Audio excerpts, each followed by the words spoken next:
आप सभी का हमारे YouTube चैनल में स्वागत है। स्टूडेंट, इस वीडियो में हम पढ़ने जा रहे हैं दूसरे नंबर का जो महत्वपूर्ण कोशिका विभाजन है, जिसे हम अर्धसूत्री विभाजन कहते हैं। और अर्धसूत्री विभाजन को हम अंग्रेजी में कहते हैं मियोसिस। तो देखिए, नाम से स्पष्ट होता है अर्धसूत्री मतलब अर्ध मीन्स आधे, सूत्री मतलब गुणसूत्र। तो ऐसे विभाजन में गुणसूत्र जब पुत्री कोशिकाएं बनेगी तो उनमें गुणसूत्रों की संख्या आधी रह जाएगी। तो गुणसूत्रों की संख्या आधी करने के लिए एक विभाजन और होता है जिसको अपन अर्धसूत्री विभाजन कहते हैं। अब आधी इसलिए की जाती है ताकि जीवों में या सभी जीवों में गुणसूत्रों की संख्या बराबर रह सके, क्योंकि आधी युग्मक निर्माण होते हैं तब गुणसूत्रों की संख्या हमें आधी करनी होती है, और जब निषेचन होता है तो वो वापस एक सामान्य कोशिका की तरह उसमें गुणसूत्र संख्या हो जाते हैं। तो अर्धसूत्री विभाजन या मियोसिस देखिए क्या होता है। ऐसा कोशिका विभाजन जिसमें पुत्री कोशिकाओं यानी जिसको डॉटर सेल हम कह रहे हैं में गुणसूत्रों की संख्या मात्र कोशिका यानी मदर सेल से आधी रह जाती है, इसे अर्धसूत्री विभाजन कहते हैं। तो ऐसा कोशिका विभाजन जिसमें पुत्री कोशिकाओं में गुणसूत्रों की संख्या मात्र कोशिका से आधी रह जाएगी। तो देखिए, जैसे ये हम एक मनुष्य की कोशिका का उदाहरण देते हैं, जैसे 46 गुणसूत्रों वाली मात्र कोशिका। ये जब अर्धसूत्री विभाजन करती है, अर्धसूत्री विभाजन करेगी, तो इसमें क्या होगा, इसमें गुणसूत्र आधे आधे हो जाएंगे, 23 गुणसूत्र हो जाएंगे। अब यहाँ पर ये आपको दिखाई दे रहा है कि यहाँ पर एक मात्र कोशिका अर्धसूत्री विभाजन जब करेगी, पूरा कंप्लीट करेगी, अर्धसूत्री विभाजन जब पूरा हो जाएगा तब अंतिम रूप से 4 कोशिकाओं का निर्माण होगा और सभी में गुणसूत्रों की संख्या मात्र कोशिका से आधी आधी रहेगी। जैसे इसमें सब में 23 गुणसूत्र हमने दिखा रखे हैं, तो ये सारी पुत्री कोशिकाएं हैं। तो यहाँ पर एक कोशिका से अंतिम रूप से 4 कोशिकाएं बनेगी, ये भी अपन को याद रखना है। समसूत्री में तो केवल 2 ही बन रही थी, यहाँ पर एक मात्र कोशिका से 4 पुत्री कोशिकाएं बनने वाली है। देखिए, इस विभाजन के बाद एक मात्र कोशिका से 4 पुत्री कोशिकाओं का निर्माण होता है। तो ये एक महत्वपूर्ण बात है कि अर्धसूत्री विभाजन से एक कोशिका जब भाग लेती है तो अंतिम रूप से वो 4 कोशिकाएं बनाती है और सभी में गुणसूत्रों की संख्या उस मात्र कोशिका से आधी आधी रह जाती है। बात यह है कि ये जो अर्धसूत्री विभाजन होता है ये कहाँ संपन्न होता है जीवों में। तो देखिए, अर्धसूत्री विभाजन हमेशा लैंगिक जनन जो सेक्सुअल रिप्रोडक्शन करते हैं उन जीव करने वाले जीवों की जनन कोशिकाओं में होता है। तो लैंगिक जनन का मतलब है जिसमें नर और मादा युग्मक बनते हैं, नर और मादा जननांग होते हैं, और उनमें नर जननांगों में नर युग्मक बनेंगे और मादा जननांगों में मादा युग्मक बनेंगे। तो नर और मादा युग्मक बनने के दौरान अर्धसूत्री विभाजन होता है। तो ऐसी जगह कौन सी है, वो जनन कोशिकाएं होती है। तो जैसे हमारे मनुष्य का उदाहरण दे तो मनुष्य में जनन कोशिकाएं पाई जाती है, एक तो वृषण में और एक अंडाशय में, तो वहां पर अर्धसूत्री विभाजन देखने को मिलता है। पादपों में भी अर्धसूत्री विभाजन होता है, क्योंकि पादपों में भी क्या होता है, युग्मक बनते हैं। तो पादपों में बीजाणु जनन स्पोरोजेनेसिस और जंतुओं में युग्मक जनन के दौरान अर्धसूत्री विभाजन होता है। बीजाणु जनन का मतलब है जैसे अपन एक पुष्प का उदाहरण लें, और पुष्प के अंदर एक तो होता है पुंकेसर और एक होता है स्त्रीकेसर, जिसको अपन जयांग भी बोलते हैं, स्त्रीकेसर। तो पुंकेसर के परागकोश में और स्त्रीकेसर के अंडाशय में अर्धसूत्री विभाजन होता है। पुंकेसर में लघु बीजाणु बनते हैं और स्त्रीकेसर में गुरु बीजाणु बनते हैं। तो उस दौरान भी यानी बीजाणु जनन स्पोरोजेनेसिस के दौरान भी पौधों में पुष्प के अंदर अर्धसूत्री विभाजन होता है। और जंतुओं में जैसे युग्मक जनन जैसे एक तो नर युग्मक बनेगा और एक मादा युग्मक बनेंगे। जैसे मनुष्य का एक उदाहरण दे तो मनुष्य के अंदर नर युग्मक शुक्राणु होता है और मादा युग्मक अंडाणु होता है। तो शुक्राणु बनता है वृषण के अंदर और अंडाणु बनता है मादा के अंडाशय के अंदर। तो इस तरह से जंतुओं में भी जिस जगह पर युग्मक बनते हैं वहां पर अर्धसूत्री विभाजन होता है, और पौधों में जहाँ पर युग्मक बनते हैं पुंकेसर और स्त्रीकेसर में वहां पर भी अर्धसूत्री विभाजन होता है। कहने का मतलब है जहाँ पर युग्मक बनते हैं और फिर लैंगिक जनन होता है वहां पर अर्धसूत्री विभाजन पाया जाएगा, जहाँ पर हमें गुणसूत्रों की संख्या आधी करने की आवश्यकता है। देखिए, फार्मर और मूरे ने सर्वप्रथम अर्धसूत्री विभाजन शब्द का प्रयोग किया था। जो ये टर्म है मियोसिस का, ये जो शब्द है मियोसिस या अर्धसूत्री विभाजन, इसका सबसे पहले प्रयोग किया गया था फार्मर और मूरे ने। तो ये आपको याद रखना है। अब देखिए, अपन देखते हैं अर्धसूत्री विभाजन के चरण कि अर्धसूत्री विभाजन आखिर किस प्रकार से संपन्न होता है। और ये जो 4 कोशिकाएँ हैं, अभी हमने कहा कि एकमात्र कोशिका से अंतिम रूप से 4 कोशिकाएँ बनी।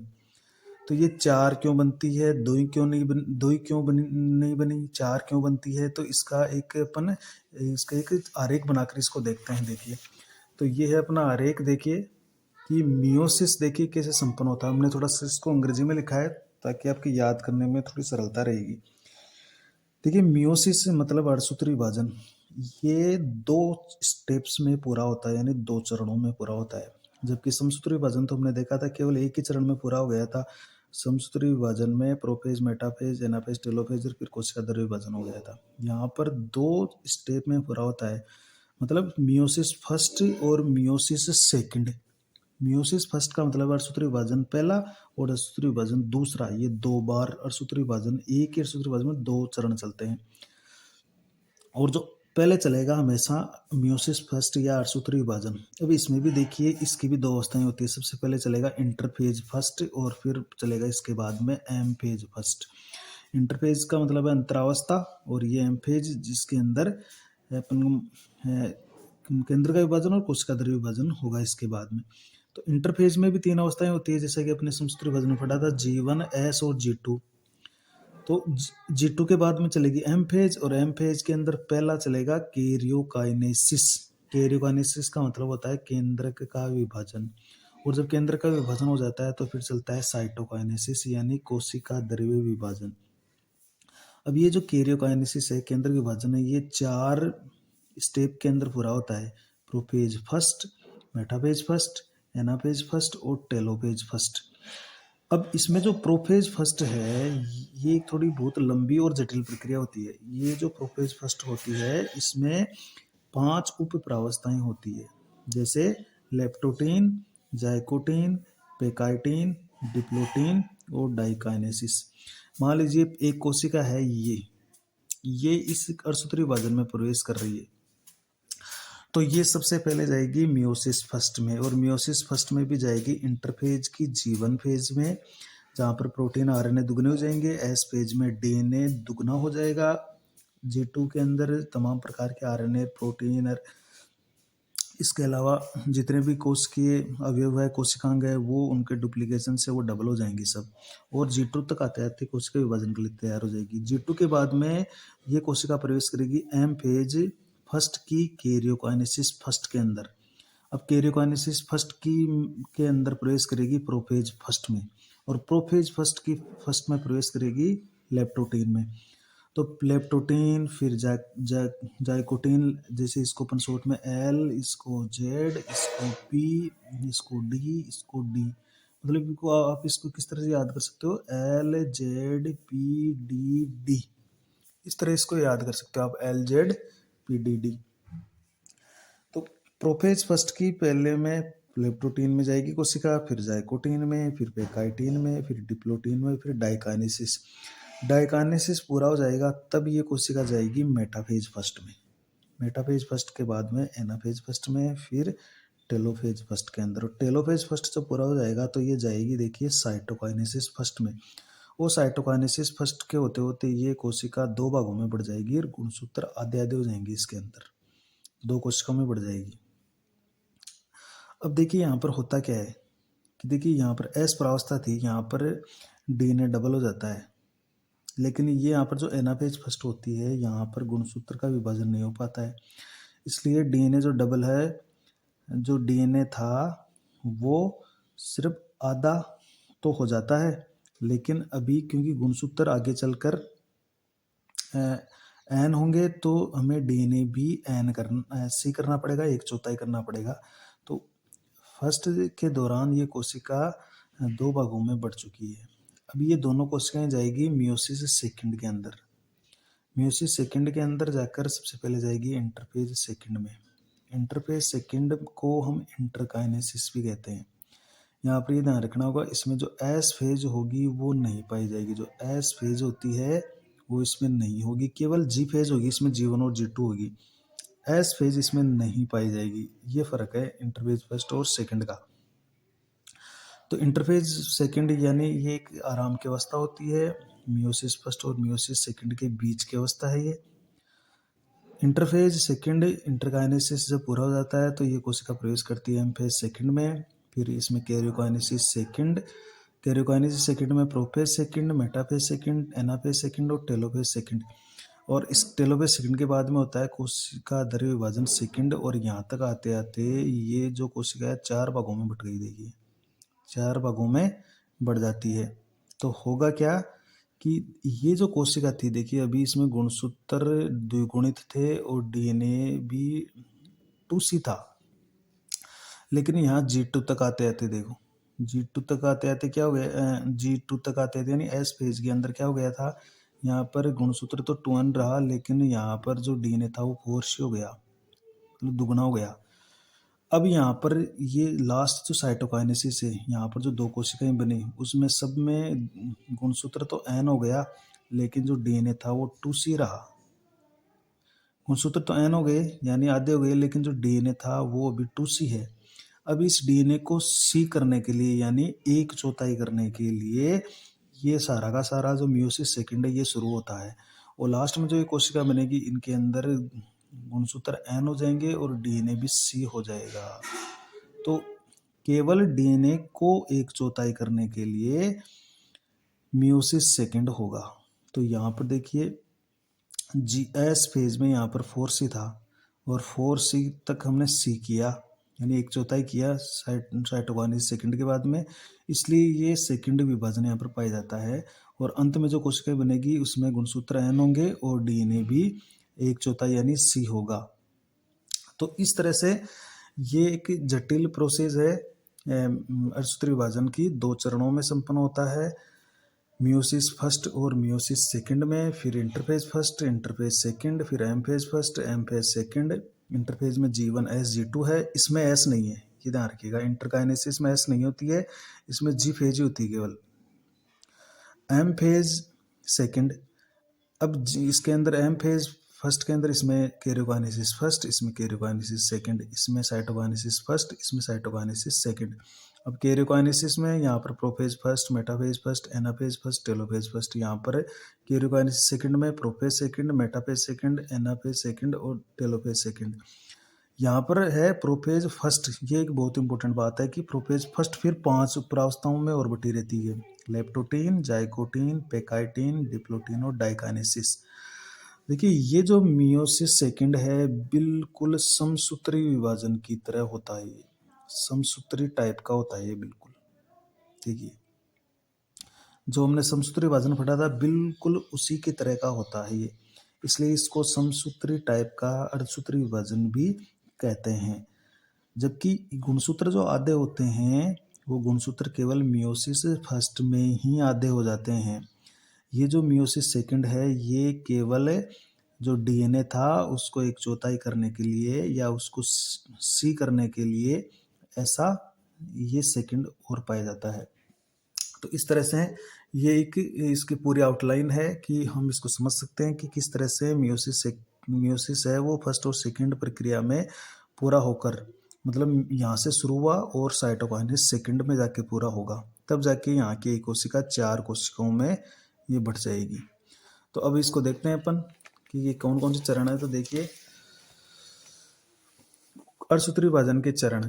तो अर्धसूत्री विभाजन मियोसिस से अर्धसूत्री विभाजन फर्स्ट, मियोसिस फर्स्ट या अर्धसूत्री विभाजन सेकंड या मियोसिस सेकंड में विभाजित होता है।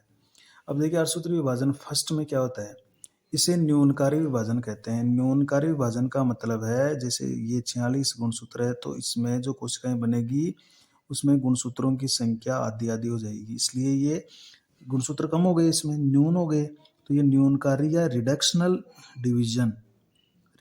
डिवीजन कह रहे हैं इसको, क्योंकि गुणसूत्र आधे हो जाते हैं, कम हो रहे हैं इसमें, तो इसलिए न्यूनकारी विभाजन कह रहे हैं अपन मियोसिस फर्स्ट को, अर्धसूत्री विभाजन फर्स्ट को, क्योंकि इसके पश्चात बनी पुत्री कोशिकाओं में गुणसूत्रों की संख्या मात्र कोशिका से आधी हो जाती है, इसलिए इसको अपन न्यूनकारी या रिडक्शनल डिवीजन बोल रहे हैं। देखिए बहुत इंपॉर्टेंट बात है कि मियोसिस फर्स्ट में गुणसूत्रों का विभाजन नहीं होता है, केवल समजात गुणसूत्र के जोड़े जो होते हैं पेयर, उनमें गुणसूत्रों का पृथक्करण हो जाता है, यानी जो जोड़े होते हैं उन जोड़ों को अलग अलग कर दिया जाता है, बस जोड़े का पृथक्करण हो जाता है, गुणसूत्र अलग हो जाते हैं। गुणसूत्र का विभाजन नहीं होगा। गुणसूत्र अलग अलग होते हैं, केवल पृथक्करण होता है, जबकि गुणसूत्र का विभाजन नहीं होगा। अतः जोड़े के गुणसूत्र अलग अलग होकर पुत्री कोशिकाओं में चले जाते हैं और इस तरह से पुत्री कोशिकाओं में गुणसूत्रों की संख्या आधी हो जाती है। मियोसिस फर्स्ट के बाद मात्र कोशिका से 2 पुत्री कोशिकाएं निर्मित हो जाती है। तो मियोसिस फर्स्ट जब पूरा हो जाता है तो अभी हमने देखा कि 2 कोशिकाएं बन जाती है इससे। तो ये इंपॉर्टेंट बात है यहाँ पर कि यहाँ पर गुणसूत्र का विभाजन नहीं होगा, केवल गुणसूत्रों का पृथक्करण या जो जोड़ा होता है समजात गुणसूत्रों का जोड़ा, उसमें दोनों गुणसूत्र ही अलग अलग होते हैं बस। और यही कारण है कि गुणसूत्र है वो आधे आधे हो जाते हैं। इसके बाद में देखिए चित्र बना के आपको बताते हैं। देखिए ये एक कोशिका है हमारी, जैसे मात्र कोशिका 46 गुणसूत्रों वाली। जब मियोसिस फर्स्ट एनर सूत्र विभाजन पूरा होता है तो 2 कोशिकाएं बन गई, इसमें 23 गुणसूत्र और इसमें 23 गुणसूत्र। ये जो मात्र कोशिका है अभी इसमें डीएनए 4C है और गुणसूत्र वो द्विगुणित होते ही हैं, गुणसूत्र नहीं बढ़ेंगे, गुणसूत्र उतने ही रहेंगे द्विगुणित। जबकि डीएनए एस फेज में, क्योंकि जो एस फेज चली थी G1 S और G2, तो एस फेज के अंदर जो डीएनए 2C था वो 4C हो गया है, वहां पर 4C हो गया था, डबल हो गया था एस फेज में। तो यहाँ पर इस सेल के अंदर 4C डीएनए है और गुणसूत्र वो 2N है। तो जब ये पुत्री कोशिकाएं इससे बनी है तो देखिए यहाँ पर क्या हो गया, डीएनए तो 2C हो गया, गुणसूत्र N हो गए, लेकिन डीएनए 2C हो गया। तो अब क्या करेंगे, इस डीएनए को भी C करने के लिए, यानी एक अर्धसूत्री विभाजन का चरण और करेंगे अपन, अर्धसूत्री विभाजन सेकंड। ये बस इसी के लिए अर्धसूत्री विभाजन सेकंड होता है। तो यहाँ पर जो पुत्री कोशिकाएं बनी उसमें ये हालत है कि डीएनए भी 2C है और गुणसूत्र N हो चुके हैं, आधे हो चुके हैं। देखिए कैसे होता है ये कि ये एक समजात गुणसूत्रों का जोड़ा है। देखिए समजात गुणसूत्रों का जोड़ा का मतलब है एक तो ये मदर से आया है और एक पिता से आता है। इस जोड़े के अंदर एक मदर का है, एक पिता से आया है, तो ये जोड़े बना लेते हैं। तो समजात गुणसूत्र यानी इनकी संरचना, आकृति, आकार, इसमें जीनों का जो जमाव है या जीन जहाँ पाए जाते हैं वो सेम टू सेम होते हैं दोनों के अंदर। तो इस जब अर्धसूत्री विभाजन फर्स्ट पूरा होता है तो ये गुणसूत्र देखिए अलग अलग हो रहे हैं। अभी इनका खुद का विभाजन नहीं हो रहा है, ये जो जोड़े के अंदर जो गुणसूत्र है वही अलग अलग हो रहे हैं। ये गुणसूत्र अलग हो गया और ये अलग हो गया, इसे बोलते हैं गुणसूत्रों का पृथक्करण। क्या बोलेंगे इसको, गुणसूत्रों का पृथक्करण बोलेंगे इसको। तो इसी के कारण बस गुणसूत्र आधे आधे हो जाते हैं। देखिए अब आता है अर्धसूत्री विभाजन सेकंड। तो देखिए सेकंड में क्या होगा, इसे समानकारी विभाजन बोल रहे हैं। समानकारी का मतलब है इक्वेशनल डिवीजन। समानकारी का मतलब है इसमें 2 कोशिकाएं जो प्रवेश करेगी उसमें पहले ही गुणसूत्र आधे आधे हो चुके हैं, इसलिए जैसे मान लीजिए 23 गुणसूत्र पहले हो गए थे, अब जो इनसे कोशिकाएं बनेगी वो भी 23 गुणसूत्रों वाली बनेगी। तो इसका मतलब है गुणसूत्रों पर कोई प्रभाव नहीं पड़ा है, गुणसूत्र जितने थे उतने ही रहेंगे, इसलिए समानकारी विभाजन है। इक्वेशनल डिवीजन भी कहते हैं इसको, क्योंकि इसके पश्चात बनी कोशिकाओं में गुणसूत्रों की संख्या मात्र कोशिका के समान ही रहती है। जो इसके अब ये इसकी 2 कोशिकाएं मात्र कोशिकाएं होंगी, तो ये जब प्रवेश करेगी तो इसमें पहले से 23 गुणसूत्र है। अब 23 गुणसूत्र है तो ये 23 वाले ही 2 कोशिकाएं यानी कुल मिलाकर 4 कोशिकाएं बना लेगी। अर्थात यह समसूत्री विभाजन के समान होता है, अतः इसे मियोटिक माइटोसिस भी कहते हैं। मियोटिक माइटोसिस का मतलब है समसूत्री प्रकार का अर्धसूत्री विभाजन। इस विभाजन में गुणसूत्रों का विभाजन होता है, ये इंपॉर्टेंट बात है। देखिए गुणसूत्र का विभाजन का मतलब है जैसे ये गुणसूत्र है, इसका विभाजन होके इस तरह से ये हो जाता है, जैसे इसका ये यहाँ से विभाजन हुआ और इसमें ये 2 अर्ध गुणसूत्र अलग अलग हो गए हैं, इसे कहते हैं गुणसूत्र का विभाजन। तो ये होता है अर्धसूत्री विभाजन सेकंड में। तो कैसे हुआ, देखिए मियोसिस फर्स्ट में ये मात्र कोशिका थी 46 गुणसूत्रों वाली, और जब ये 23 गुणसूत्रों वाली 2 कोशिकाएं बन गई, यानी डीएनए यहाँ पर 4C था, गुणसूत्र 2N था, यहाँ पर डीएनए 2C हो गया और गुणसूत्र N है। अब ये जो मियोसिस सेकंड पूरा होता है ये क्यों हुआ, इस डीएनए को सी करने के लिए, बस इस डीएनए को सी करने के लिए हुआ है। तो डीएनए को सी करने के लिए, यानी यहाँ मात्र कोशिका में जो 4C था उस 4C से 1/4 हो गया, 1/4 1/4 हो गया। तो यहाँ पर गुणसूत्र तो 23 है ही, लेकिन डीएनए को सिर्फ 1/4 करने के लिए ये मियोसिस सेकंड हुआ है। तो इस तरह से ये 4 कोशिकाएं बन चुकी है यहाँ पर। तो अंत में क्या होगा, डीएनए C है और गुणसूत्र N है। तो ये था इसके 2 चरण अर्धसूत्री विभाजन सेकंड के बाद में कुल मिलाकर 4 कोशिकाएं बन चुकी है। और तो इस तरह से अर्धसूत्री विभाजन फर्स्ट और सेकंड पूरा हो जाता है। अब अपन इसको डिटेल से पढ़ने वाले हैं, यानी जो अर्धसूत्री विभाजन फर्स्ट है उसको देखने वाले हैं। तो देखिए अर्धसूत्री विभाजन फर्स्ट में क्या होता है। देखिए मियोसिस फर्स्ट में तो मियोसिस फर्स्ट के अंदर सबसे पहले ये जो सेल है, कोशिका है, ये जाएगी इंटरफेज फर्स्ट में। और इंटरफेज फर्स्ट की 3 अवस्थाएं होती है। पहले ये G1 में जाएगी, फिर S में जाएगी, फिर G2 में जाएगी। यहाँ पर देखिए S के अंदर DNA है वो 2C से यहाँ पर 4C हो जाएगा। देखिए, और जो गुणसूत्र के अंदर एक क्रोमेटिड था उससे 2 क्रोमेटिड बन जाएंगे। इस तरह से ये स्थिति आ जाएगी। इस 4C से 2 क्रोमेटिड बन जाएंगे। तो हमने इंटरफेस अपन समसूत्र विभाजन में पढ़ चुके हैं कि G1 में क्या होता है, S में क्या होता है, G2 में क्या होता है, ये अपन पढ़ चुके हैं। तो अभी ये कोशिका इंटरफेज में जो विश्राम अवस्था या सबसे सक्रिय अवस्था होती है, इसमें जाकर G2 तक आ चुकी है और अपने सभी कोशिकीय पदार्थों को और DNA को ये डबल कर चुकी है।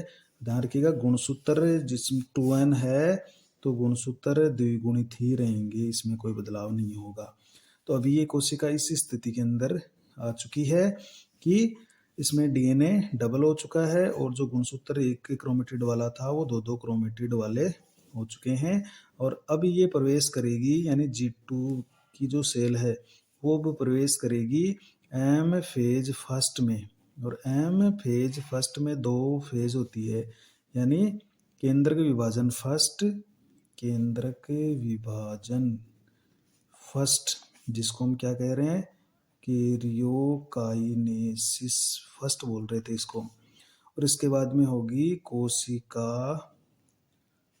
द्रव्य फर्स्ट, इसको अपन बोलते हैं साइटोकाइनेसिस फर्स्ट। तो सबसे पहले ये आएगी जो केंद्रक विभाजन है, ये आएगी। अब केंद्रक विभाजन में ये कोशिका जाएगी तो इसमें सबसे पहले आएगी प्रोफेज फर्स्ट, उसके बाद में आएगी मेटाफेज फर्स्ट, उसके बाद में आएगी एनाफेज फर्स्ट, और उसके बाद में आएगी टेलोफेज फर्स्ट। और टेलोफेज फर्स्ट के बाद में आ जाएगी कोशिका द्रव्य विभाजन फर्स्ट। अब जी ये प्रोफेज फर्स्ट है, ये सबसे पहले अपन पढ़ने वाले हैं कि इसमें 5 उप प्रावस्थाएं हैं। इसकी कितनी उप प्रावस्थाएं हैं? 5 उप प्रावस्थाएं देखी थी हमने। वो 5 प्रावस्थाएं कौन सी थी? LZPDT, ये कंप्लीट। तो हम पढ़ने वाले हैं यहाँ से प्रोफेज फर्स्ट को पढ़ेंगे, क्योंकि ये इंटरफेज अपन समसूत्र विभाजन में पढ़ रहे हैं, बिल्कुल वैसा का वैसा ही होता है। G1S G2 होती है और इसमें क्या होता है कि DNA 2C से 4C हो गया है और गुणसूत्रों पर कोई फर्क नहीं है, गुणसूत्र जितने थे उतने ही हैं। जो गुणसूत्र है उसमें एक क्रोमेटिड से 2 क्रोमेटिड बन चुके हैं। और ये अब M फेज की केंद्र के विभाजन कैरियोकाइनेसिस फर्स्ट की प्रोफेज फर्स्ट के अंदर प्रवेश कर जाएगी। अब प्रोफेज फर्स्ट की में 5 अवस्थाएं हैं, इनमें क्या क्या होता है तो वो अपन नेक्स्ट वीडियो में देखने वाले हैं। बाकी जो ऊपर वाला काम है ये अपन समसूत्र विभाजन में पढ़ चुके हैं, आप उसको देख लें कि इंटरफेज में G1S G2 में क्या क्या होता है। और फिर G2 के बाद में M फेज की प्रोफेज में प्रवेश करेगी कोशिका। और यहाँ पर ये फर्क ये है कि यहाँ पर प्रोफेज फर्स्ट में 5 प्रावस्थाएं और है, तो उनको अपन डिटेल से देखने वाले हैं, क्योंकि ये 5 प्रावस्थाएं बहुत ही महत्वपूर्ण है और इसमें कुछ विभिन्न प्रकार की महत्वपूर्ण जैविक क्रियाएं संपन्न होती है, वो भी अपन देखने वाले हैं। तो नेक्स्ट वीडियो में अपन पढ़ेंगे प्रोफेज फर्स्ट को कंप्लीट करेंगे और इसकी जो 5 प्रावस्थाएं हैं उसको कंप्लीट करने वाले हैं। Thank you.